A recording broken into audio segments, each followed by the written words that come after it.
Em nome do Pai, do Filho e do Espírito Santo. Amém.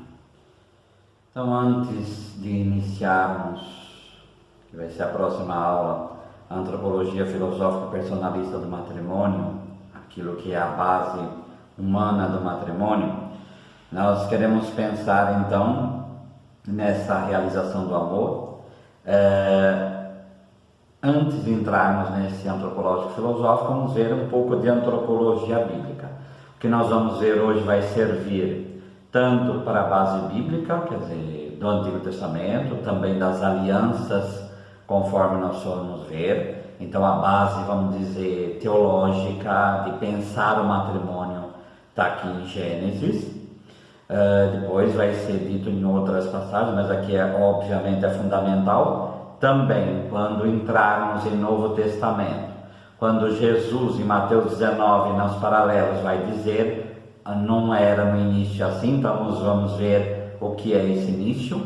Também em Efésios 5, 21, 31, que é o centro de Efésios 5, 25, também está aqui, né? Quer dizer, São Paulo também vai pegar a passagem de Gênesis 1, 26, 27 e 28, para dar essa base.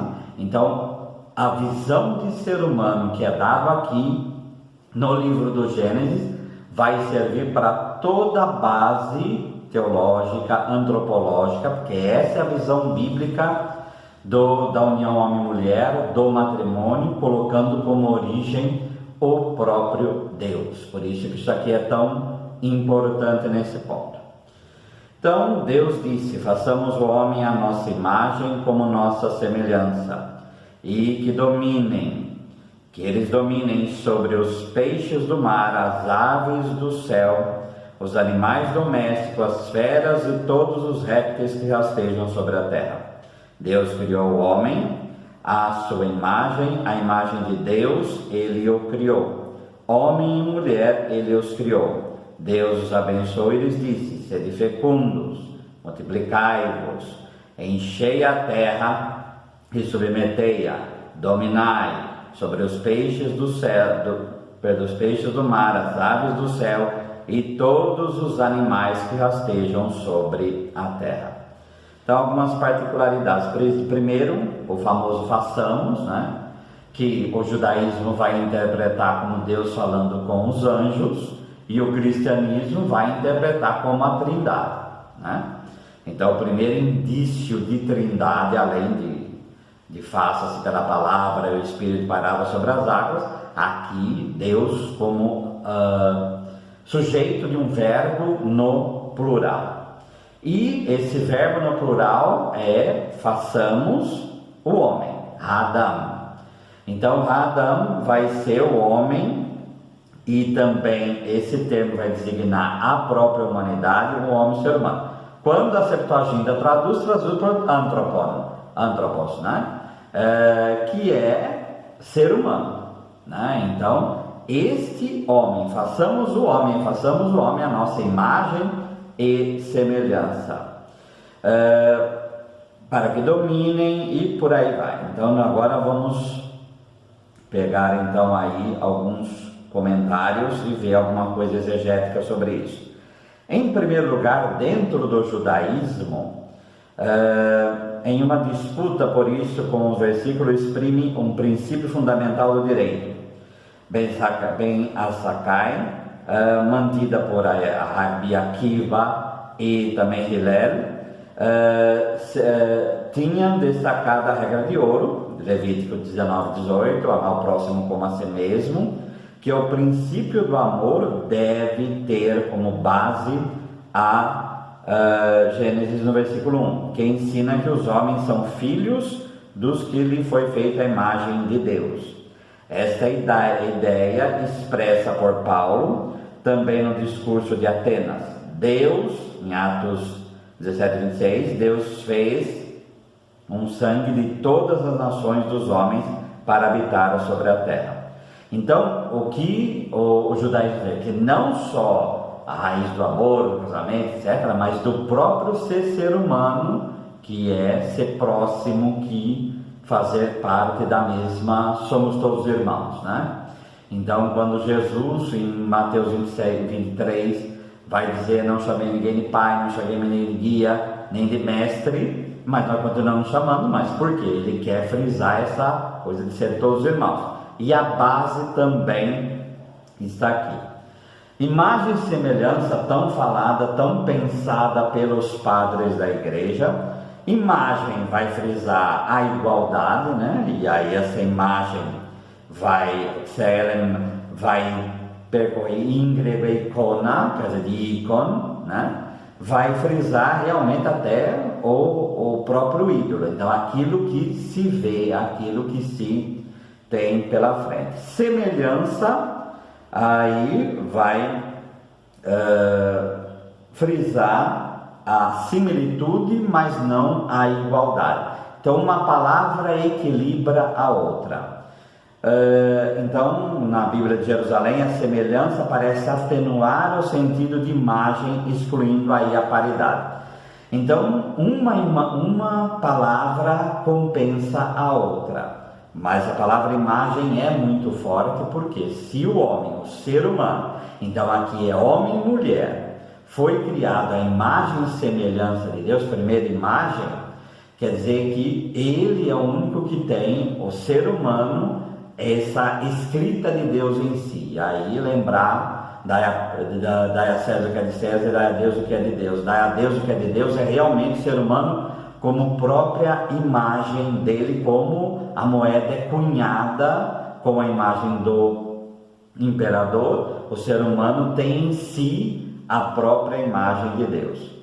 A mística dentro da igreja vai trabalhar isso o tempo todo, que Santa Teresa no castelo interior vai dizer que somos esse castelo de cristal em que temos em nós essa imagem de Deus, e essa imagem de Deus está em nós, então nós deveríamos procurar Deus em nós, como a famosa frase de Santo Agostinho.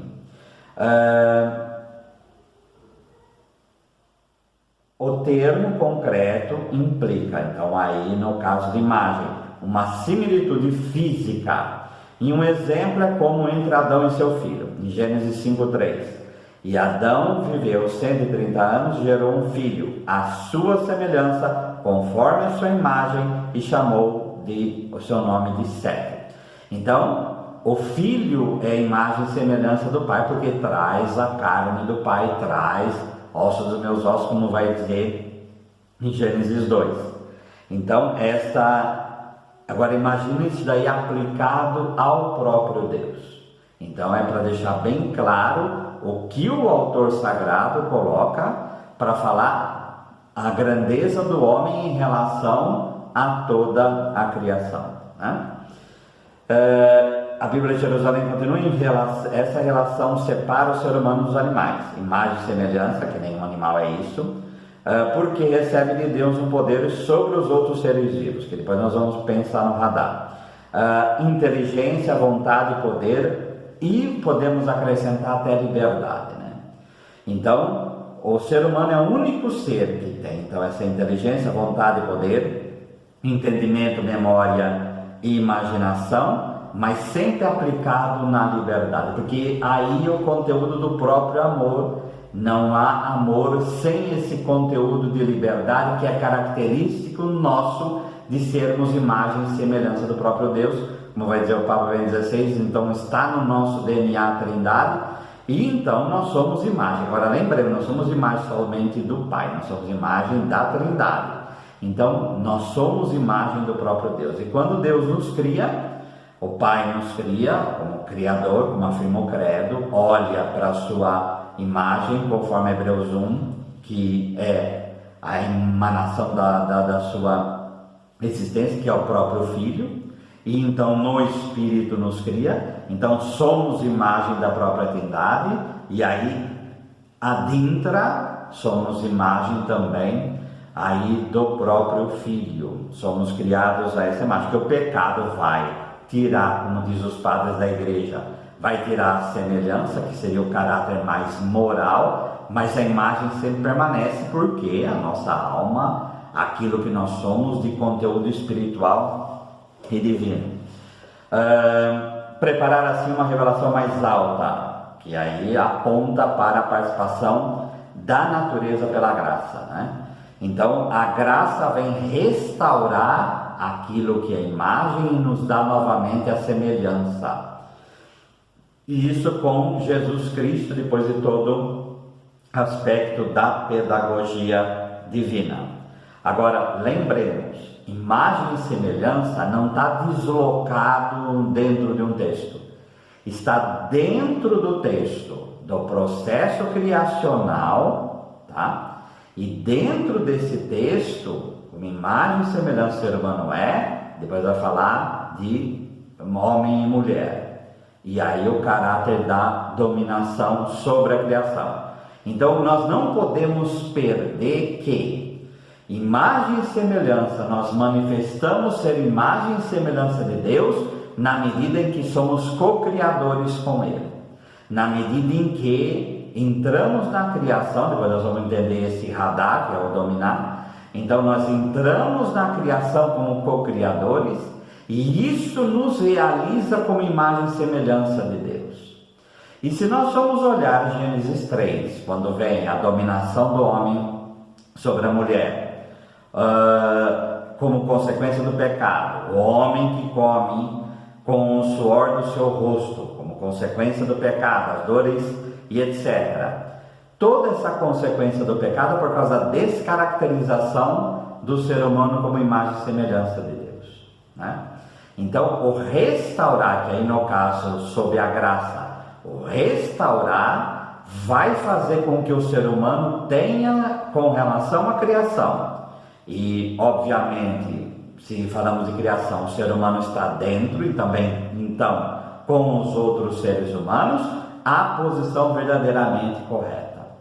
Então, não deslocar a imagem e semelhança do contexto no qual ela está, essa expressão está inserida, que é dentro do contexto criacional, do homem ser co-criador com Deus, dentro desse processo da criação, o homem como um pináculo, e finalmente o número 7, que vai ser toda a teologia do Shabat, quer dizer, esse descanso em Deus é o número 7, quer dizer, começa no 1, que o ser humano surge de lá, o próprio testemunho, que é o 2, o 3, que é a vida, o 4, que é a limitação da criação pelos luzeiros, o 5, que é a liberdade, que são os animais que estão soltos pelo mundo. Então todos esses conteúdos criacionais estão na imagem e semelhança, mas a imagem e semelhança não para ali. Então não é o dominar a criação, mas o cume vai ser o 7. O cume vai ser a união com Deus, que é prejudicada pelo pecado e restaurada por Cristo. Então, se Jesus restaura a imagem e semelhança, não restaura como seres humanos individualistas, mas como pessoas de relacionamento. Por quê? Porque o ser humano foi criado com imagem e semelhança e como um ser relacional. O homem e mulher quer dizer exatamente isso. Ele foi criado como um homem e como um ser humano relacional, homem e mulher, como imagem da própria Trindade. Então, essas relações nós não podemos perder de vista, porque se perdermos de vista, nós não entendemos a antropologia bíblica, quer dizer, como a Bíblia pensa o que é ser humano nesse ponto. Por isso, radar, né? Então esse dominai, então é para que dominem, tá? Então o ser humano é chamado para que eles dominem sobre os peixes do mar. Vem a ordem da criação: peixes, aves, animais domésticos, feras e répteis. Então a ordem é reconstituída para que o ser humano domine. As pessoas às vezes querem comparar esse domínio com o domínio da consequência do pecado de Gênesis 3. Isso não pode ser feito porque o verbo é diferente, tá? Enquanto o grego vai traduzir aqui por arquetosan, né, que é como do princípio, né? Por isso esse processo de governo, né? Por isso hierarquia, monarquia, esse arré de governar, né? Enquanto lá o grego, em Gênesis 3, vai trabalhar por um verbo que advém de Kyrios, né? O ser humano muitas vezes querendo parecer Deus, né? Então aquele dominar não é esse dominar, tá? Esse dominar é ordem de Deus para que o ser humano domine. E o que seria esse dominar que vem de arkomai, né? No caso do grego, né? Que é ser o chefe, o líder, o principal, o começo, né? Aquele que seria o princípio. Então vamos ver outras traduções desse radar. O Salmo 8: deste domínio sobre todas as obras da tua mão, e sobre teus pés tu lhe pusestes. Por isso o princípio, né? O que está acima, ovelhas e bois e todos, e também os animais do campo, as aves do céu, os peixes do mar e tudo que percorre a senda dos mares. Então, esse dominar nesse sentido de governo pastoril. Então, é a primeira coisa que nós temos que ver o ser humano, quando um homem e mulher, mas só que vai ser macho e fêmea, como nós vamos ver, é esta união que vai causar esse verdadeiro governo pastoril sobre o mundo. A pessoa pode ler esse dominar numa visão da Revolução Industrial, então a natureza do ser humano é chamado a destruir tudo para viver, não, né? Então esse dominar é sempre na perspectiva de Criador. É claro que a natureza existe para sustentar o ser humano, como sustentar os animais, etc.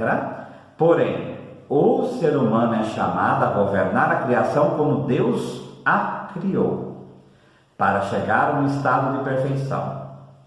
Então, a consequência do pecado, voltamos àquele dominar de Gênesis 3. O ser humano, quando é prejudicado pelo pecado na sua relação, em suas relações como ser humano e até na dominação, ele vai trazer isso para o domínio da criação, e aí começa a destruição da criação. Nós falamos muito sobre a Amazônia, sobre a destruição das matas, sobre a destruição dos mares. Mas se nós pensarmos, como vai dizer o próprio Jesus no Evangelho de Mateus, é do coração humano que brota isso. Então, sem perder o fio da meada, se o ser humano deixa entrar o pecado na relação que ele tem com as pessoas, homem e mulher, ele vai ser deformado interiormente. Então, se a pessoa é educada também de maneira errônea para o relacionamento, ela vai querer compensar isso de alguma maneira. Porque se aquela pessoa que está destruindo a criação, ela está destruindo para quê? Para se locupletar de dinheiro, para ser rica, para comprar mansões, para se ostentar com joias, etc. Mas qual é a razão disso? Não é sobrevivência, isso chama-se ostentação. Qual a razão de ostentar? É querer dominar o outro pela aparência, tá? Como está em Mateus 6, como está em Mateus 23, tá? Então, pela aparência eu quero que o outro me venere, e aí toda a raiz do orgulho. Então é uma deformação naquilo que é a relação primeira, que é amar, que é de Rama no grego, que é juntar, que é verdadeiramente entrar em comunhão com a outra pessoa. Esse processo vai trazer para o coração do ser humano o pecado, a desestabilização no dominar, e aí a minha própria imagem e semelhança são prejudicadas. Então nós temos que ter bem claro qual é a consequência disso, porque o perigo está aí, é desvincularmos o amor de ser co-criador. Então, se desvinculamos o amor de ser co-criador, então nós começamos a confundir amor com paixão, nós começamos a confundir amor com dominação do outro, nós começamos a confundir amor com usar a outra pessoa, e aí nós vamos destruindo a criação, porque temos que atrair o outro pela dominação e não pelo amor verdadeiro, que é relacional, que é comunhão, tá? Então, ter bem claro que imagem, novamente repetindo, imagem e semelhança não está deslocada do processo criacional. Então o homem se apresenta com imagem e semelhança dentro desse processo criacional. E dentro desse processo do quê? De ser macho e fêmea, de dominar, de governar essa criação de modo divino, né? Como Deus a criou, nós deveríamos governá-la também, tá? Em 1 Reis 5,16, esse mesmo verbo, afora os chefes oficiais de Salomão, em número de 3.300, que dirigiam a obra e davam ordens ao povo que executava. Então é governar mesmo, né? Então esse radar é governar. Em Juízes 14,4, mas seu pai e sua mãe não sabiam que isso vinha do Senhor e buscava ocasião contra os filisteus, porquanto naquele tempo os filisteus dominavam sobre Israel, tá? Em Eclesiástico 17, então só abrindo um parêntese aqui, vai falar sobre todo esse processo, refletindo sobre ele, é muito interessante, vai até o versículo 11, 12, é um texto comprido, mas vale a pena. O Senhor criou o homem da terra e a ela o fez voltar novamente. Então, o que Eclesiástico faz aqui, que o autor faz? Ele une aquilo que é Gênesis 1 com Gênesis 2 e forma um texto, tá? Então o Senhor criou esse homem da terra, ele é Adamá, vem da Adamá, então é Adama, que vem da Adamá, e que tem Dama, que é sangue. Então as três palavras aí junto. O ser humano vem da Adamá, que é solo, argila, é moldado da Adamá, um boneco de barro, então não importa de onde o ser humano vem, ele é Adamá, ele é terra, mas com o sopro de Deus. Então o que Gênesis 2 vai tratar como sopro de Deus é imagem e semelhança em Gênesis 1, tá? E tem Dama, quer dizer, sangue, que vai ser vida, né? Então o ser humano pulsa a vida, pulsa relacionamento o tempo todo. Deus aos homens o número preciso de dias e tempo determinado, criou limitado, deu-lhes poder sobre tudo que vem sobre a terra, e aí o dominar, revestiu-os de força como a si mesmo, criou-os à sua imagem. Então olha o que o autor coloca, revestiu-os de força como a si mesmo, quer dizer, o poder dado ao homem no criacional é aquilo que está no próprio Deus, por isso a sua imagem. Então a imagem vem para ter esse poder sobre essa dominação sobre a criação, mas como Deus fez, nós também deveríamos ser. Então Deus não criou o ser humano para a morte, tá? Como vai dizer o livro da sabedoria, mas também não criou a natureza para ser destruída. Toda a carne inspirou o temor do homem, para que ele domine as feras e os pássaros, né? Então, como governante, dotou-os de língua, olhos, ouvidos, e lhes deu um coração para pensar.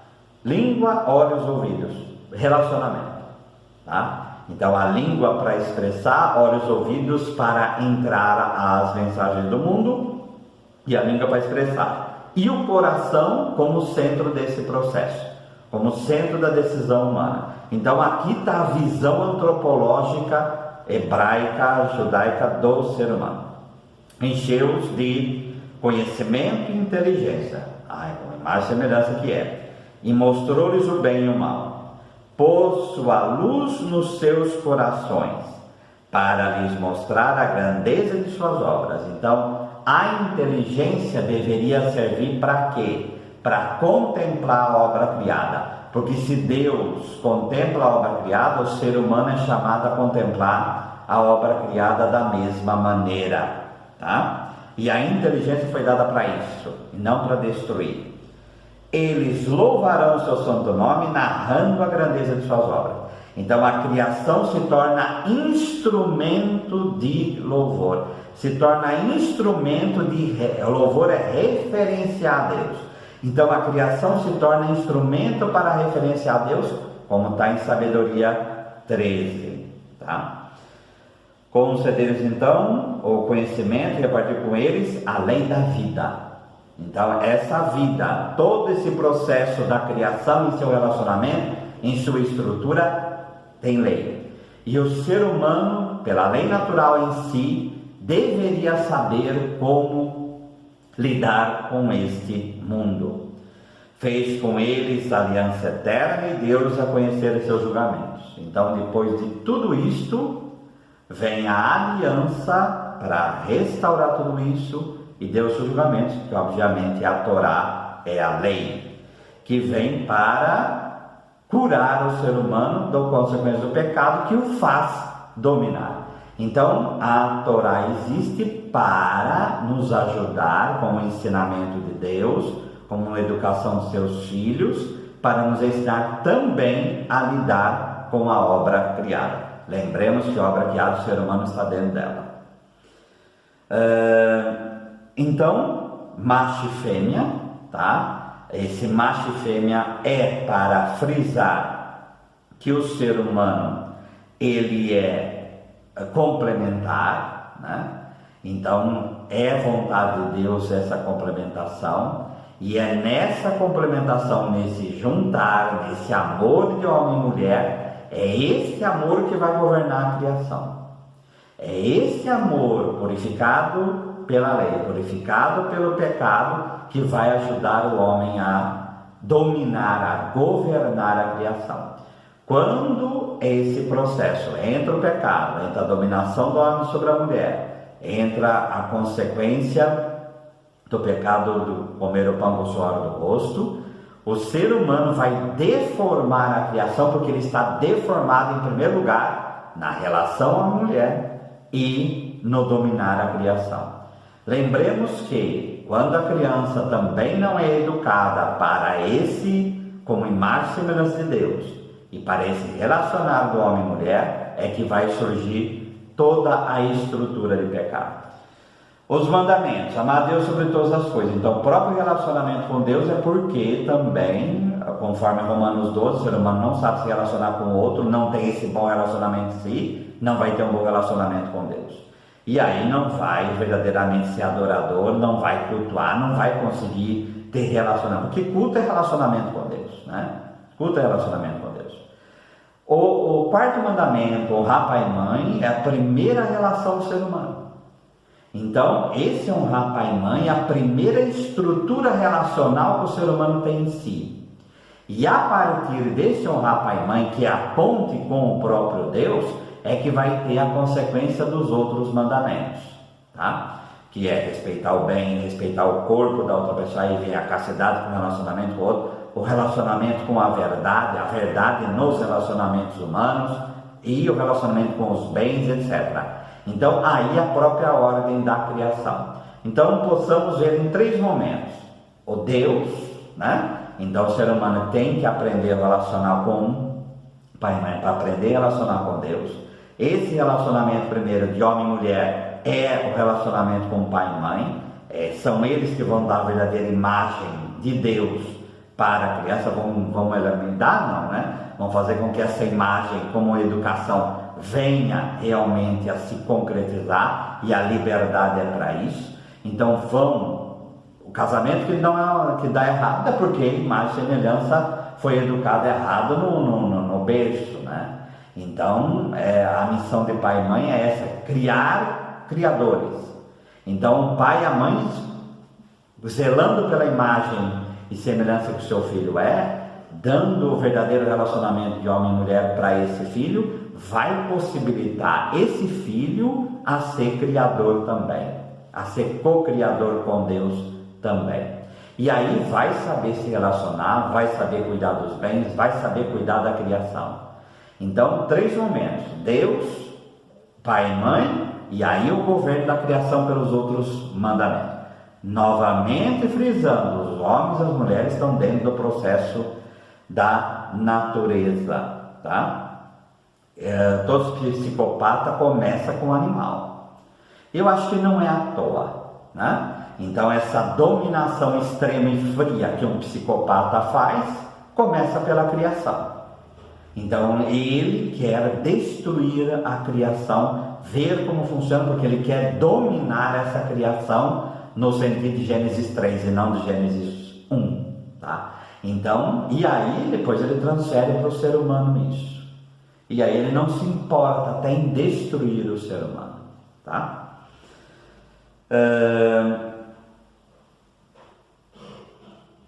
Gênesis 2:21. Então o Senhor Deus fez cair um torpor sobre o homem, como fez sobre Abraão, e ele dormiu. Para mostrar o quê? É a obra de Deus que vai acontecer, né? Então o ser humano aí, ele é barro na mão do oleiro. Tomou uma de suas costelas e fez crescer carne em seu lugar. Então a carne, depois vai ser uma só carne lá embaixo. Então aqui está a carne, primeira carne. Depois da costela que tirara do homem, o Senhor Deus modelou uma mulher e a trouxe ao homem, tá?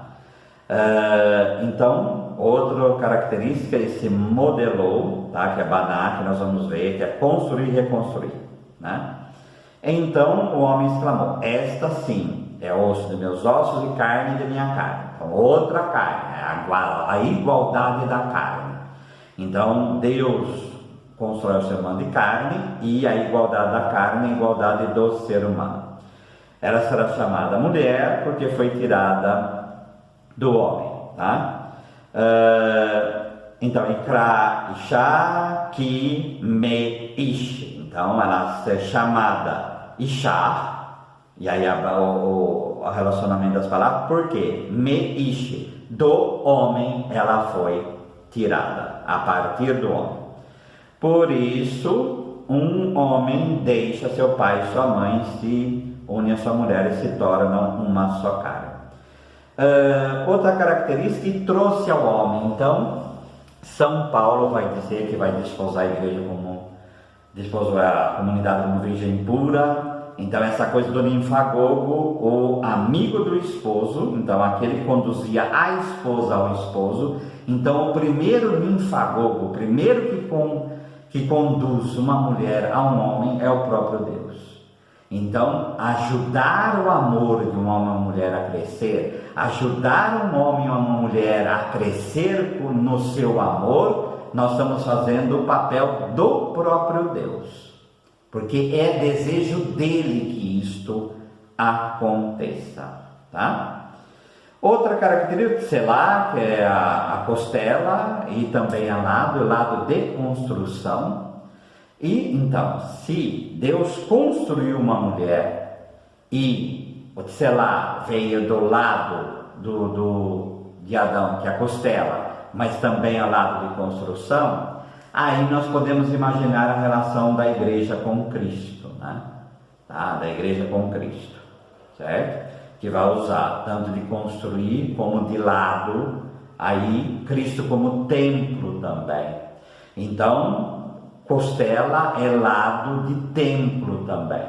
Então, por isso, o tselá vai ser usado também para ver Jesus como o próprio templo de Deus, tá? Então, o templo aqui vai falar de cidade, de casa, da casa da sabedoria, construir templo, câmaras, construção do Senhor, seu santuário, Jerusalém e etc. Então o que não falta aqui é referência a isso, mas nós deveremos guardar essa referência quando vamos ver a relação de Jesus com a própria igreja, tá? Deixar, então o Yazab, deixar, soltar, abandonar, afastar-se, deixar para trás. O grego, a Septuaginta vai trazer catalipo, né? Cata, deixar para trás. Então, aqui dá toda a visão da Escritura sobre o que é o homem maduro para o casamento. É aquele que deixa, não no sentido de, porque aí o quarto mandamento tem que bater, então o equilíbrio bíblico, a balança bíblica tem que funcionar. Aqui não é deixar no sentido de vamos desprezar pai e mãe, descumpriríamos aquilo que é o quarto mandamento. Mas então o que seria esse catalítico? É o homem que já está construído, é o homem que já é maduro, e como a gente sabe qual é maduro? Quando ele é capaz de relacionamento pleno com uma outra mulher, para construí-la, modelar, Deus lá, construí-la. E aí esse construí-la, obviamente na nossa linguagem cristã, é propiciar a santificação da outra pessoa. Então, o homem, ele tem que deixar. Então, aquele homem que é dependente de pai e mãe, ele não está preparado para o matrimônio.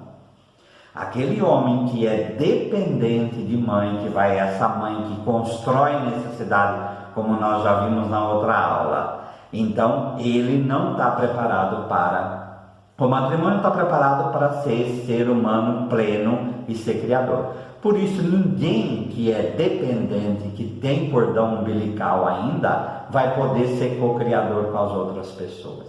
Santa Teresinha, nesse ponto, né, a vida, quando ela cresce, que ela escuta a fala do pai, em que até quando vamos aguentar essa, e ela toma a decisão de crescer, então ali nasceu Teresinha plena como mãe das almas, né? Então ela amadureceu ali. Por quê? Porque ela rompe, não para, ela continua amando seu pai plenamente, né? Mas agora ela toma a vida nas próprias mãos e quer construir. Não sei da igreja seria o amor. Então ela constrói igreja aí, porque ela vai construir seres humanos para Deus. Então essa é a visão de se deixar pai e mãe. Então esse verbo deixar dá um show, uma demonstração plena do que é maturidade afetiva. Maturidade não é ser egoísta. Então a pessoa madura que se tranca num quarto e não quer ver ninguém, ou aquele traumatizado com o ser humano que se isola, a gente pode olhar, nossa, que pessoa, não, esse não é uma pessoa crescida, isso daí é um imaturo.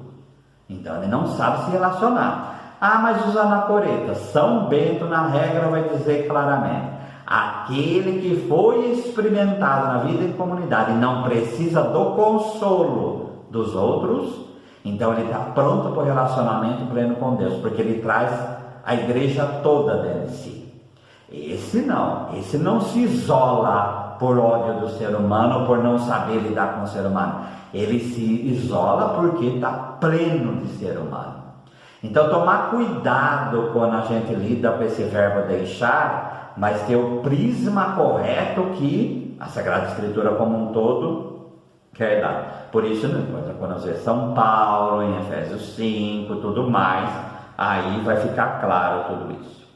Então, carne, uma só carne, é um músculo ou corpo inteiro. Então, em Números 8, versículo 7. Assim lhes farás, para purificar, asperge sobre eles a água da expiação, e sobre todo o seu corpo farão passar a navalha, lavarão suas vestes e purificarão. Esse corpo é bazar, é carne, tá? Um vínculo familiar, então Gênesis 29, 14, disse-lhe Labão, de fato, és meu osso e minha carne. E Jacó, pelo espaço de um mês, permaneceu com ele. Então o sobrinho de Ló, és meu osso e minha carne, para falar o quê? É minha carne, é meu relacionamento, é parente, né? E gênero humano, Gênesis 6,17, porque estou para derramar as águas em dilúvio sobre toda a terra, para consumir toda a carne. Então toda a carne é humanidade, tá? Em que há fôlego de vida debaixo do céu. Tudo que há na terra perecerá. E no Salmo 56, 4. Em Deus, cuja palavra eu exalto, nesse Deus ponho a minha confiança, e nele e nada temerei. Que me pode fazer um mortal? Esse mortal que nós traduzimos é bazar. O que me poderá fazer toda a carne? Quer dizer, o carnal, quer dizer, o ser humano limitado. Então, carne é limitação, carne é fragilidade, e é desta carne que nós somos feitos. Conforme João 6, a carne nada serve. Então, para mostrar o quê? Jesus não está desprezando a carne, logo ele vai falar que come a carne. Então, ele não está desprezando a carne, mas é mostrar o quê? Carne é fragilidade, tá? E é dessa fragilidade que somos feitos. Isaías 46. Uma voz disse: clama, e alguém pergunta: que hei de clamar? Toda a carne é erva, e toda a sua glória como a flor da erva. Seca-se a erva, caem-se as flores, soprando sobre elas o hálito do Senhor. Aí eu vendo. Não, Roa. Na verdade, o povo é erva. Então, Isaías vai falar: tanto ser humano individual, pessoal, como um povo, todo mundo é erva. E cai sua flor, mas a palavra do nosso Deus permanece para sempre. Então, uma só carne é unifragilidade, mas uma. Esse errade é o mesmo errade de Deuteronômio 6,4, quando vai falar do próprio Deus. Shema Israel Adonai, Eloheinu Adonai, errado. Então, errado, e aqui uma só carne é errado também. Então, essa união é a mesma união que o mesmo um que Deus é. Tá? Então, unir fragilidade, mas unir fragilidade mantém a especificidade de cada um, mas se tornam uma só carne. Então, esse mistério é grande, como vai dizer São Paulo, que depois nós vamos ver em Efésios 25. Então, esse errado, junto com a fragilidade, junto com imagem e semelhança, então nós temos que ter o pano por inteiro para entender o que a Sagrada Escritura nos diz. Então, resumindo, o ser humano é a imagem e semelhança de Deus, imagem frisa, essa, vamos dizer, espelho do próprio Deus, enquanto semelhança vem a atenuar isso, mas é a imagem e semelhança como homem e mulher que se unem pelo verdadeiro amor, aí governam pastoralmente, no governo pastoril da criação como um todo, para levá-la à perfeição, que é o Shabat, que é o descansar em Deus, que é unir-se ao próprio Deus, tá? Então o ser humano vai ser julgado por esse amor que governa. Imagem e semelhança, então pai e mãe é chamado a construir essa imagem e semelhança, a fazer com que cada um dos seus filhos, e nós todos somos chamados a construir, a fazer com que essa imagem e semelhança venha para fora pela educação. Aí sim, o ser humano vai ser verdadeiramente ser humano. Então, é isso daí, ter claro isso, aí nós vamos entender uma só carne, tá? Deixar pai e mãe é essa maturidade, está pronto para ser co-criador. Então esse filho está pronto para ser co-criador. Agora ele deixa pai e mãe para construir uma mulher, sendo uma só carne, espelho de Deus, a espelho de Deus também, a união dos dois errade, para esse casamento, essa união construir também ser humano. Não só fisicamente, mas principalmente no seu relacionamento, no amor, espiritualmente também, no relacionamento com Deus e tudo mais. Então, esses princípios vai percorrer a Bíblia toda, a Sagrada Escritura como um todo, tá? E depois vai ser a base que Jesus vai falar do casamento, que Paulo vai falar do casamento. Então é muito importante isso para não se isolar e não poder aí começar a entender o que é isto lá em Paulo, em Jesus em Mateus 19. O Senhor nos abençoe, nos livre de todo mal e nos conduz à vida eterna. Amém.